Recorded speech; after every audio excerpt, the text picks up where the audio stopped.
হারাম পয়সায় লালিত পালিত শরীর জান্নাতে প্রবেশ করবে না। তো এই যে বিষয়টা যে এত মারাত্মক একটি বিষয় যে এই হারাম ইনকাম করা, আমরা একটা কথা কেন মাথায় থাকে না যে আল্লাহ রব্বুল আলামিন আদম আলাইহিস সালামকে সৃষ্টিরও 4000 বছর পূর্বে সব রুহ সৃষ্টি করেছেন। রুহ সৃষ্টিরও 50,000 বছর পূর্বে আল্লাহ পাক সবার রেজেক সৃষ্টি করছেন, তাকদীর সৃষ্টি করছেন।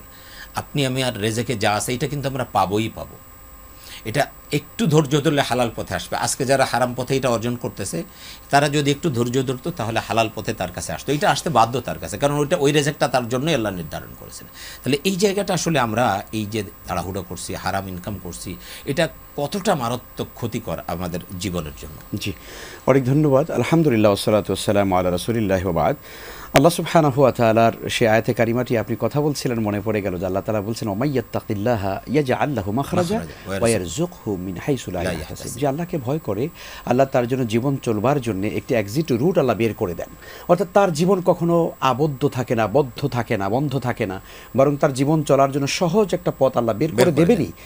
ওয়া ইয়ারযুকহু মিন হাইসু লা ইয়াহতাসিব, এবং কোন জায়গা থেকে আল্লাহ তার রিজিকের ফয়সালা করবেন সেটি বান্দা নিজেও তার কল্পনায় আনতে পারবে না। এই জন্য হালাল রিজিক ছাড়া আসলে নিজের জীবন বরকতময় হয় না। দেখুন, যারা হারাম কামাই করে, দুহাতে কামাই করে, আমিনাল হালাল আমিনাল হারাম, মানে এটাকে হালাল নাকি হারাম চিন্তাই করে না, এই মানুষগুলোর জীবন আসলে বরকত নেই। আপনি দেখবেন তাদের সন্তানে বরকত নেই, তাদের জীবনে বরকত নেই, তাদের খানাফিনায় বরকত নেই। তাহলে লাভটা হলো কি? না, আসলে সেটাই আর কি। আমরা জীবনে পৃথিবীতে যদি আমরা পার না পাই তাহলে পরকালে তো পার পাওয়ার সুযোগই নেই।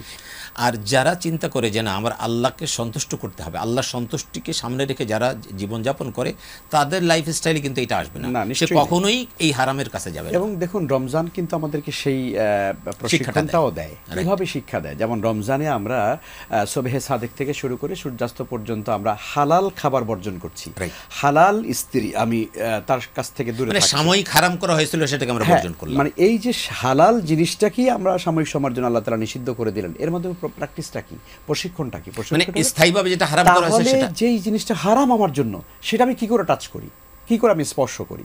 ফলে আমাদের গোটা জীবনই যেন আমরা হারাম থেকে বেঁচে থাকি, হালালের উপরে যেন আমরা মানে আত্মতুষ্টি থাকি।